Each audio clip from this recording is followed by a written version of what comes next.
नमस्कार। खास कार्यक्रम देश देशांतर में आपका स्वागत है। मैं हूं आरफा खानम शेरवानी। भारत की जीडीपी के नए आंकड़ों ने अर्थशास्त्रियों को चौंका दिया है। जारी हुए नए आंकड़ों में भारत ने दुनिया की सबसे तेजी से बढ़ती अर्थव्यवस्था का खिताब सुरक्षित रखा है। हालांकि जानकारों का मानना था कि नोटबंदी के कदम से अर्थव्यवस्था धीमी हो जाएगी। नोटबंदी के फैसले के बाद अर्थव्यवस्था को झटका लगने की आशंकाएं जाहिर की जा रही थीं, लेकिन अक्टूबर-दिसंबर की तीसरी तिमाही में भारत की जीडीपी 7% की रफ्तार से बढ़ी। हालांकि ये पिछली तिमाही जो कि 7.4% थी उसके मुकाबले कमजोर दिखी, पर अर्थशास्त्रियों का अनुमान जो था 6.4 का, उससे कहीं अच्छा प्रदर्शन किया। भारत ने तीसरे क्वार्टर में विकास दर में चीन को भी पीछे छोड़ दिया है। अगर आंकड़ों की बात की जाए, चीन में इसी समय के दौरान 6.8% की विकास दर दर्ज की गई है।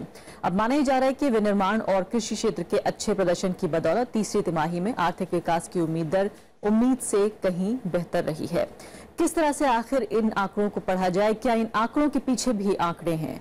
छोटे मझोले कारोबारियों पर लगातार हम ये देख रहे हैं कि नोटबंदी की मार से जिस तरह की खबरें आ रही हैं जमीन से, उन खबरों का आखिर क्या किया जाए? अगर जीडीपी की रफ्तार इतनी बेहतर है तो आखिर आम लोग जो हैं वो क्यों परेशान हो रहे हैं? जानने की हम कोशिश करेंगे मेहमानों के जरिए। मेरे साथ संजीव गुप्ता मौजूद हैं, चेयरमैन हैं banking and financial services committee PHD chambers. Professor Ravi Srivastava हैं, जाने माने इकोनॉमिस्ट हैं जेएनयू से। वरिष्ठ पत्रकार हरवीर सिंह मेरे साथ मौजूद हैं, एडिटर हैं moneybhaskar.com के। और साथ ही मेरे साथ बीजेपी के national spokesperson Syed Zafar Islam जल्द ही जुड़ जाएंगे। सभी मेहमानों का स्वागत है। सबसे पहले हरवीर जी, मैं आपके साथ शुरुआत करना चाहती हूँ कि आप इन आंकड़ों को कैसे पढ़ना चाहते हैं? इसी कार्यक्रम में मुझे याद है हमने नोटबंदी पर कई बार चर्चा की और हर बार आपने, खासकर बहुत सारे मेहमानों ने ये कहा कि दरअसल ये अर्थव्यवस्था को पीछे खदेड़ देगा, बहुत धीमा कर देगा, एक ऐसा इरिवर्सिबल डैमेज हो जाएगा जिसकी कोई भरपाई नहीं होगी। देखिए, ज्यादातर इकोनॉमिस्ट तो इस बात पर अभी भी एक मत है। उनका मत इन आंकड़ों के आने के बाद नहीं बदला है। जाहिर सी बात है, सबके लिए चौंकाने वाले आंकड़े हैं। अगर हमारा क्रेडिट ग्रोथ इंडस्ट्री को कॉन्ट्रैक्ट हुआ है इस दौर में, ओवरऑल ग्रोथ, क्रेडिट ग्रोथ 5% से कम रहा है। इंडस्ट्री के लोग कह रहे हैं कि जो ऑटोमोबाइल सेक्टर के जो दो ऐसे सेक्टर हैं जो कि ग्रामीण पृष्ठभूमि और जो लोअर मिडिल क्लास से जुड़ते हैं, आपका टू व्हीलर इंडस्ट्री, उनको बड़ा भारी नुकसान हुआ है। एमएनसीज जो एफएमसीजी में डील करती हैं, उन्होंने अपने लॉसेस बताए हैं। ये सब अपनी जगह हैं। दूसरी तरफ जो एग्रीकल्चर है, उसमें जाहिर सी बात है कि दो सूखा साल झेलने के बाद हमने एक बेहतर मानसून का साल देखा था और खरीफ की फसल बेहतर हुई है, इसमें कोई दो राय नहीं है। ये बात सही है, लेकिन ये इत्तेफाक था। लेकिन ये दूसरे वहां एक चीज और मैं कहूं कि फूड ग्रेन प्रोडक्शन अच्छा है, लेकिन जो डेयरी सेक्टर है वहां पर ग्रोथ नहीं आ रही है, प्रोक्योरमेंट घट रहा है। तो ये एक फैक्टर है। तो ऐसे में अभी एक मुझे थोड़ा लगा कि बोलना चाहिए इस पे कि एक बीजेपी के स्पोक्स पर्सन या कोई उनके इकोनॉमिक सेल के जो सज्जन है, वो कह रहे थे कि साहब रबी की क्रॉप के बहुत अच्छे आंकड़े आए हैं। मैं उन्हें दुरुस्त करना चाह रहा था कि रबी की फसल तो अभी खेत में खड़ी है, उसकी हार्वेस्टिंग अब शुरू होगी मार्च के एंड से। तो अभी वो यही नहीं अंतर कर पा रहे कि रबी कब अच्छी होगी और खरीफ कब अच्छी होती है। तो सवाल ये है कि इतने सारे विरोधाभासों के बीच, प्लस इन्होंने जिस तरीके से डाउनवर्ड रिवीजन किया पिछले साल का नंबर्स का, तो ये मुझे लग रहा है कि सीएसओ के ऊपर कहीं ना कहीं इस समय में जब राज्यों में चुनाव हो रहे हैं और पूरी सरकार और जो उच्चतम नेतृत्व है वो ये साबित करना चाहता है कि नोटबंदी से कोई नुकसान नहीं हुआ। हालांकि जो मैन्युफैक्चरर्स ऑर्गेनाइजेशन है, उन्होंने कहा करोड़ वो चले गए हैं। जो रियल एस्टेट की कंसल्टेंसी है, 40% ड्रॉप आया है सेल में। सारे आंकड़े मौजूद हैं। उसके बावजूद ये साबित करना कि इतनी बड़ी ग्रोथ आई है, तो ये अपने आप में एक पुलिस में। और यहाँ पर जो आपने चाइना से कंपैरिजन किया था, बहुत अच्छा कंपैरिजन किया। दुनिया भर में इस बात को लेकर के सवाल खड़े होते हैं कि चाइना के जो आंकड़े हैं उनको लेकर के सच्चाई क्या है। और आज हम लोग चाइना के पायदान पर अपने आप को ले आए हैं। ग्लोबल इकोनॉमिस्ट इसी बात में कह रहे हैं कि अभी तक जो भारत के आंकड़े होते थे बड़े भरोसेमंद थे, भले ही वो कमजोर रहे। थोड़ा माना जाता था कि हमारी इकोनॉमी में उतना बेहतर तरीके से नंबर्स नहीं जुटाए जाते हैं, इनफॉर्मल सेक्टर बहुत बड़ा है, लेकिन चाइना की राह पर हम लोग आ गए। इन आंकड़ों को लेकर के सवाल खड़े होने हैं। और दूसरी बात यह है, एक और पॉइंट मेरा है कि आपकी जीडीपी में 45% कंट्रीब्यूट करता है जब इनफॉर्मल जी, मैं उसको जब आंकड़े आएंगे तब सही स्थिति उस पर विस्तार से मैं चर्चा करूंगी और यही इसी सवाल के साथ मैं आना चाहती हूँ प्रोफेसर रवि श्रीवास्तव की तरफ। प्रोफेसर रवि श्रीवास्तव, आम दर्शक दरअसल ये समझना चाहता है जिसको बहुत बारीक अर्थशास्त्र की समझ नहीं है, वो भी इन आंकड़ों को देख रहा है, हेडलाइंस बन रही है और खासकर जब इसका राजनीतिक इस्तेमाल होगा, चाहे वो विपक्षी दल करें या सत्ता पक्ष कर रहा है, खुद प्रधानमंत्री की तरफ से बयान आया है, तो अगर जब राजनीतिक इस्तेमाल होगा तो उसको लेकर और भी ज्यादा जागरूकता होगी, लोग जानना चाहेंगे। सबसे पहले दर्शकों को ये भी बताइए कि आखिर ये जीडीपी बनती कैसी है, ये आंकड़े कौन से हैं, किन किन को शामिल करके जीडीपी बनाई जाती है? जी देखिए, जीडीपी का जो मूल अर्थ है वो ये कि अर्थव्यवस्था में किसी भी एक वर्ष के दौरान जो भी उत्पादन होता है, चाहे वो वस्तुओं का उत्पादन हो चाहे सेवाओं का उत्पादन हो, उसमें से जब हम उसके खर्चे को निकाल देते हैं जो भी उत्पादन में गया, तो जो निवल उत्पादन होता है उसको हम ग्रॉस, अब पहले इसको हम जीडीपी कहते थे, उसको अब हम ग्रॉस वैल्यू एडेड कहते हैं। और उसमें जब हम इनडायरेक्ट टैक्सेस को जोड़ देते हैं तो हम उसको अब जीडीपी कहते हैं, जीडीपी और मार्केट प्राइस कहते हैं। इसको दो तरीके से देखा जाता है, एक तो जैसे मैंने अभी बताया उत्पादन के दृष्टि से देखा जाता है, दूसरा देखा जाता है खर्चे की दृष्टि से, क्योंकि एक तरीका एक ये चक्र होता है कि जो भी उत्पादन किया जा रहा है उस पर लोग या तो खर्च करेंगे या वो इन्वेंट्री के तौर पर जमा हो जाएगा, इन्वेंट्री में बढ़त होगी या उसमें घाटा होगा। तो दो तरह से हम उत्पादन को आंकते हैं, उत्पादन और आमदनी की दृष्टि से या व्यय की दृष्टि से। तो इससे, लेकिन जब भी हम उत्पादन को आंकने की कोशिश करते हैं, आंकड़े बहुत पीछे से आते हैं, तो आंकड़े हमारे पास रहते नहीं हैं, विश्वसनीय आंकड़े नहीं होते। हमारी अर्थव्यवस्था का एक बड़ा हिस्सा है जिसके ऊपर वस्तुतः 83% हमारे मजदूर काम करते हैं, वो अनौपचारिक क्षेत्र है। और बाकी औपचारिक क्षेत्र में बहुत सारे मजदूर हैं जो कि जिनको हम कहते हैं अनौपचारिक मजदूर। तो इनके संदर्भ में इसके अनौपचारिक क्षेत्र की परिभाषा यही है कि वहां पर कोई बही खाता नहीं होता, कोई अकाउंट्स नहीं होते, तो इसलिए वहां आकलन करना बहुत मुश्किल होता है। और अगर यहाँ आंकड़ों का हम जिक्र करें तो जो जीडीपी है 45% सिर्फ जो है वो उसमें आता है, और उसके अलावा 80% जो एम्प्लॉयमेंट है, जो रोजगार है, दरअसल वो इनफॉर्मल सेक्टर में मिलता है। एम्प्लॉयमेंट 80% के ऊपर इस समय उत्पादन का करीब 52-53% संगठित क्षेत्र से आता है और 47-48% के करीब अनौपचारिक क्षेत्र। तो यानी हम ये माने कि पूरा दायरा दरअसल जीडीपी के अंदर कवर ही नहीं है। पूरा दायरा कायदे से जीडीपी के अंदर कवर नहीं है, लेकिन इस समय जो विवाद है वो अनौपचारिक क्षेत्र तो है ही है, क्योंकि उसमें उसको कैसे नापा जाए, कब नापा जाए, उसमें हम प्रोजेक्शंस करते हैं, एम्प्लॉयमेंट के प्रोजेक्शंस, और जो प्रति व्यक्ति जो उत्पादन है उसको लेके हम प्रोजेक्शन करते हैं। काफी समय तक ये प्रोजेक्शन होते हैं, इसलिए उसको तो हम मान के चलिए कि उसको हम सही से नहीं आंक सकते हैं। लेकिन इस समय जो विवाद है या जो बहस है वो संगठित क्षेत्र को लेकर है, क्योंकि संगठित क्षेत्र में भी आंकड़े तो देर में आते हैं, लेकिन हम ये एक्सपेक्ट करते हैं कि संगठित क्षेत्र के बारे में जो अनुमान किया जा रहा है वो ज्यादा विश्वसनीय होगा। और इसके अलावा फिलहाल इन आंकड़ों पे आप कितना भरोसा करते हैं? क्या इनकी बुनियाद पर हम ये कह सकते हैं कि देश में तरक्की हो रही है, आर्थिक विकास हो रहा है, जीडीपी रास्ते पर है? देखिए, इसके बारे में मैं पहले तो ये समझ लें कि 3-4 अलग अलग दृष्टांत है, वो ये समझना बहुत जरूरी है। पहले तो ये कि ये आंकड़े जो इस समय जो बहस है कि ये डिमोनेटाइजेशन के बारे में हमें कुछ बताते हैं कि नहीं, और एक मत ये कि डिमोनेटाइजेशन का कोई प्रभाव नहीं हुआ। दूसरा मत यह है कि डिमोनेटाइजेशन का प्रभाव हुआ है या नहीं, ये हमें कुछ समय बाद पता चलेगा जब हमारे पास ज्यादा विश्वसनीय आंकड़े होंगे। तीसरा मत यह है कि ये जो जिस तरह से हम जीडीपी को नाप रहे हैं ये अपने में विश्वसनीय नहीं है। या तो जानबूझ के विश्वसनीय नहीं किया जा रहा है या उसकी मेथोडोलॉजी जो है वो पक्की तौर पर नहीं है, वो उसकी वजह से। लेकिन चौथा मत जो बहुत महत्वपूर्ण है, उसको समझना जरूरी है कि जीडीपी की एक फिगर अर्थव्यवस्था के बारे में हमें बहुत सीमित रूप से कुछ बताती है। तो अर्थव्यवस्था में लोगों का भला हो रहा है या बुरा हो रहा है, वो रोजगार में है या नहीं है, ऐसी अर्थव्यवस्था में जहां 84% लोग अनौपचारिक क्षेत्र में हो, अगर उनका नुकसान भी हो रहा है तो हमारे पास उसको नापने के कोई तरीके नहीं है। अगर वो रोजगार में है या नहीं है ये भी पता लगाने का ये हम नहीं बता सकते। और कोई अगर ये कह दे कि तुम्हारे पास क्योंकि आंकड़े नहीं है इसलिए तुम कैसे कह रहे हो कि बेरोजगारी बढ़ गई, तो उसको हम क्या चैलेंज करेंगे? आंकड़े ना उनके पास हैं ना हमारे पास है। ये तो बहुत बड़ी एक तरह से समस्या है और खासकर ये बहुसंख्यक भारत के बारे में हम बात कर रहे हैं। इससे पहले कि मैं सही जफर की तरफ जाऊं, आप संजीव गुप्ता किस तरह से पढ़ना चाहेंगे, इंडस्ट्री इसे किस तरह से देख रही है इन आंकड़ों को?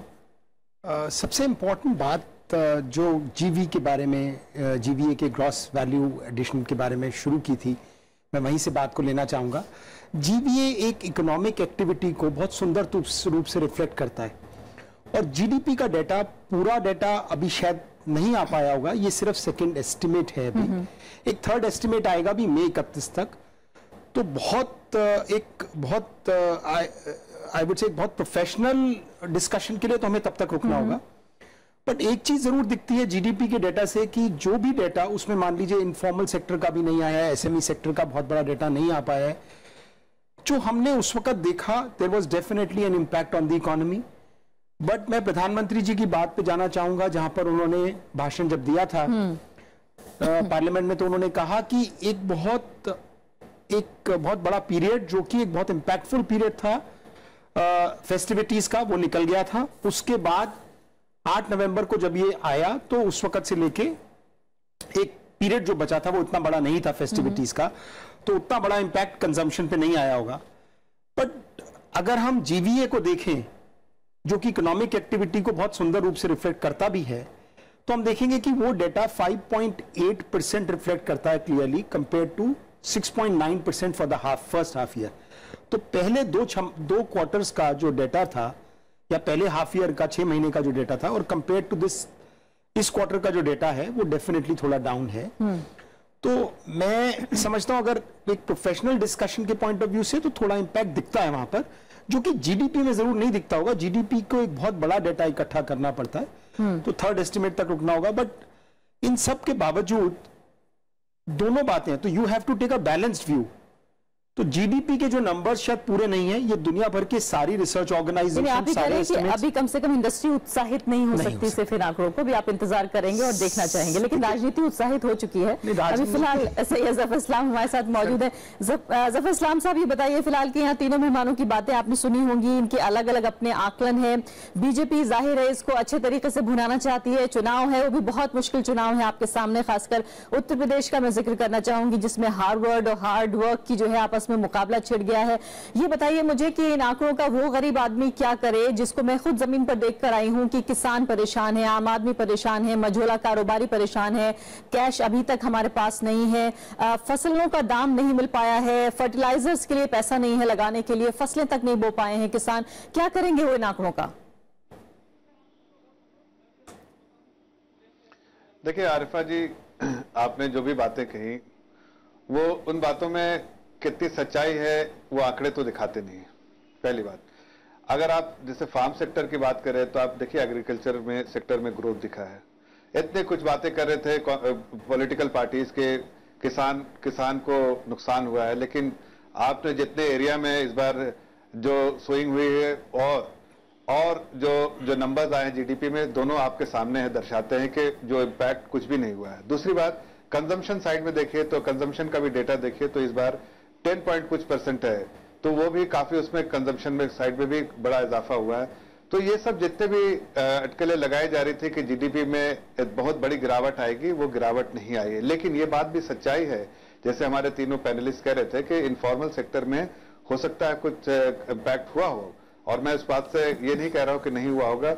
इसलिए हमने जो बजट में भी इनफॉर्मल सेक्टर जो है उसके लिए जो 5% जो हमने टैक्स रेट में रिबेट दिया है, और ये भी कहा कि उनको इनकरेज किया है कि फॉर्मल सेक्टर में वो आ जाए, ताकि 2 फायदे होंगे उसके। एक तो फॉर्मल सेक्टर का जीडीपी ग्रोथ फर्दर और बढ़ेगा और इजाफा होता रहेगा गोइंग फॉरवर्ड, और इनके लिए जो उनके जो अगर उनको नुकसान हुआ है तो उसकी भरपाई भी जो है वो उनके जो टैक्स रेट जो है रिबेट या 5% उससे हो जाएगा।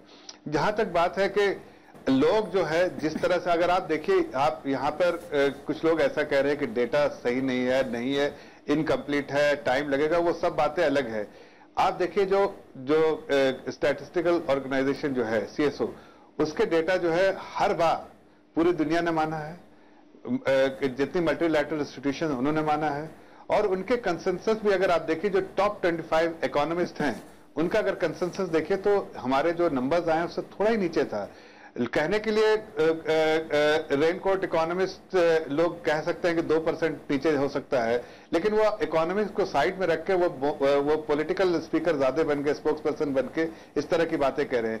एक अच्छा इकोनॉमिस्ट जो कि हर चीज को समझ सकता है, उसने जो भी आंकड़े दिए हैं और उसका कंसेंसस अगर निकालिए, एस्टिमेट जो है मीडियन निकालिए, तो आप देखिएगा 6.8 के आसपास आता है। और ये जो है वो नंबर में जो डिमोनेटाइजेशन का इम्पैक्ट लेके, अब आप कह रहे हैं कि पैसे नहीं है, रिमोनेटाइजेशन कंप्लीट हो गया है। लोग अटकलें लगा रहे थे 8 महीने लगेगा, 5 साल लगेगा, 2 साल लगेगा, अलग अलग अटकलें लगाते हैं, इसलिए कि ऐसे मौके पर लोग स्पेकुलेट करते हैं। आज रिमोनेटाइजेशन का प्रोसेस खत्म हो गया है और ये कहना आरिफा खानम जी के पैसे नहीं है बैंक में तो शायद गलत होगा। हर जगह पैसे अवेलेबल है। नहीं, आपके पास पैसे होंगे, ये बात सही है, बीजेपी के दूसरे नेताओं के पास होंगे, जफर इस्लाम साहब, लेकिन आम आदमी, गरीब आदमी का जिक्र कर रही हूँ मैं, जो छोटा कारोबारी है, जो किसान है, मैं उसका जिक्र कर रही हूँ, मैं नेताओं का जिक्र नहीं कर रही। आपके पास होंगे पैसे। एक्टिविटी शुरू हो गया है और कॉर्पोरेट परफॉर्मेंस में अगर देखें, यहाँ मेहमान जवाब देना चाह रहे हैं, आपका प्रोफेसर साहब जवाब देना चाह रहे हैं। टैक्स कलेक्शन में देखिए, जफर साहब मैं आपको जवाब देने का मौका दूंगी, आपकी बात का जवाब देना चाहते हैं प्रोफेसर रवि श्रीवास्तव। जफर जी, ये हिंदुस्तान के इतिहास में ये पहली बार हुआ है कि करेंसी कितनी सर्कुलेशन में है ये एक स्टेट सीक्रेट हो गया है। उसके ऊपर आरटीआई पर भी आरबीआई जवाब नहीं दे रही है।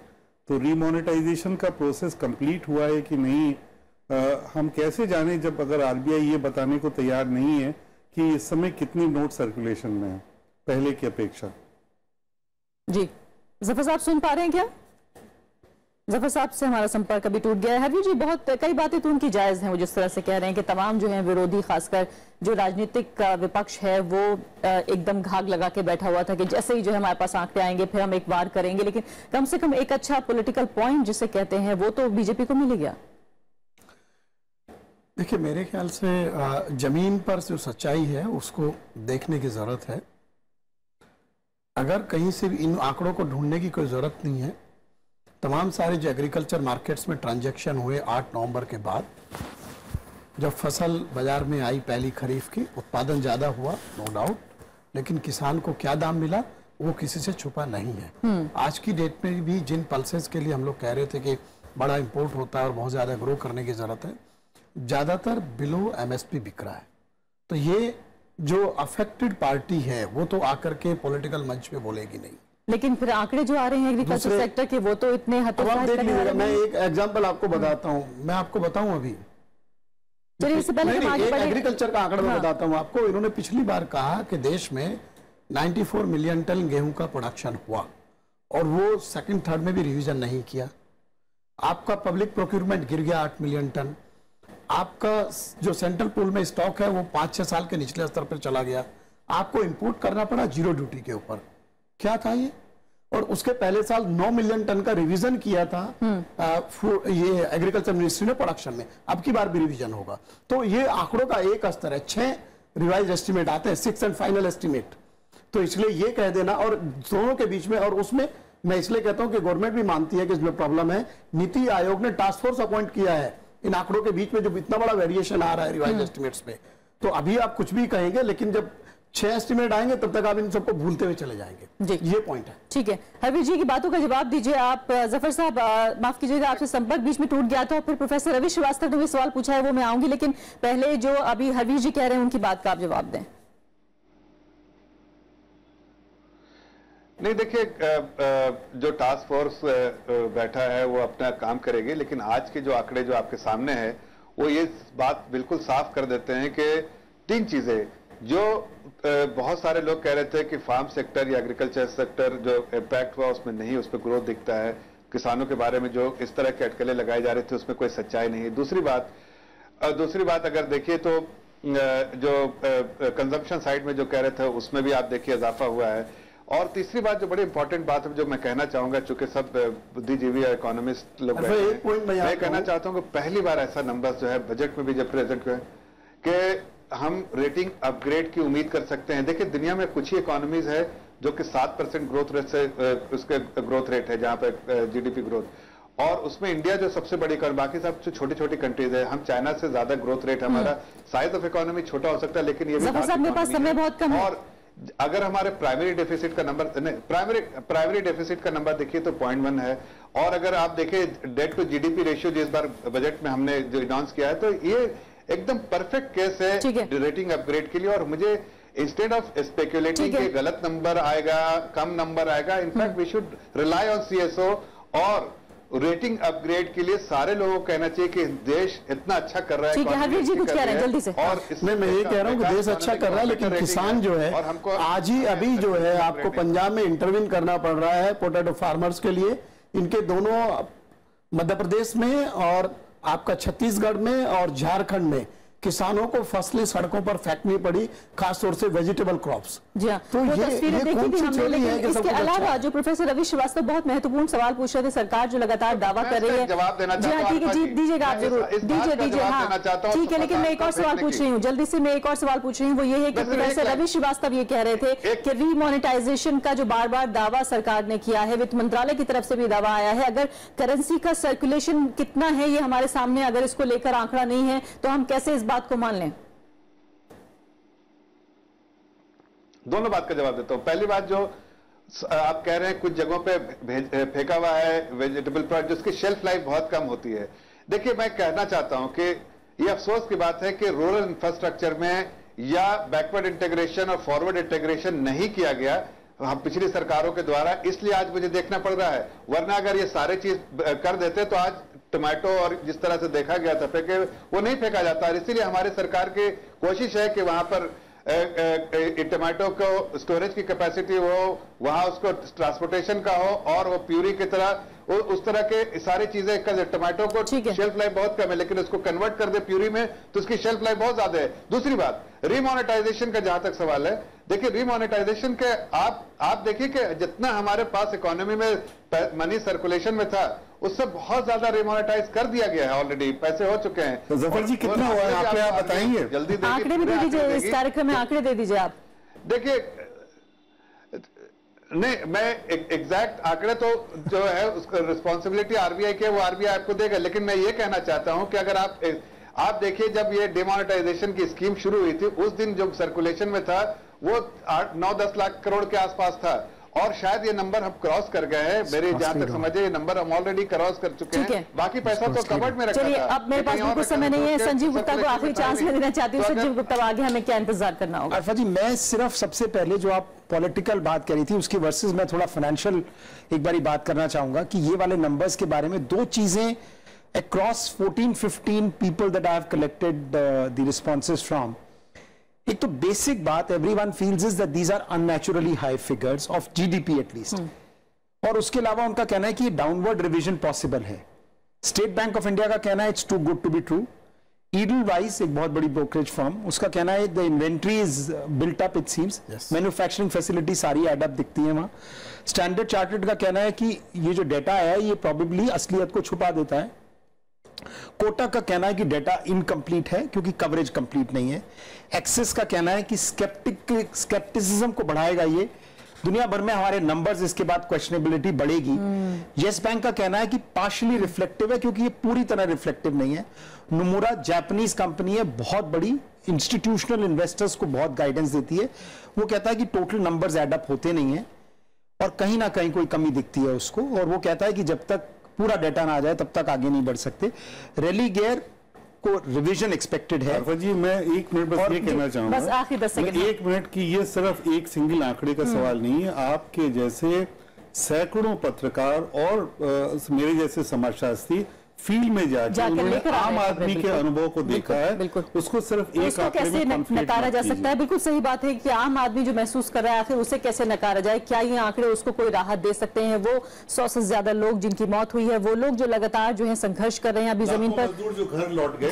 बहुत बहुत शुक्रिया सभी मेहमानों का। तो साफ तौर पर देखना होगा कि आंकड़ों की जो पूरी जादूगरी है उसके बाहर आम आदमी आखिर इसे किस तरह से देखता है। राजनीति तो इसका इस्तेमाल करेगी ही। फिलहाल अभी के लिए इतना ही, नमस्कार।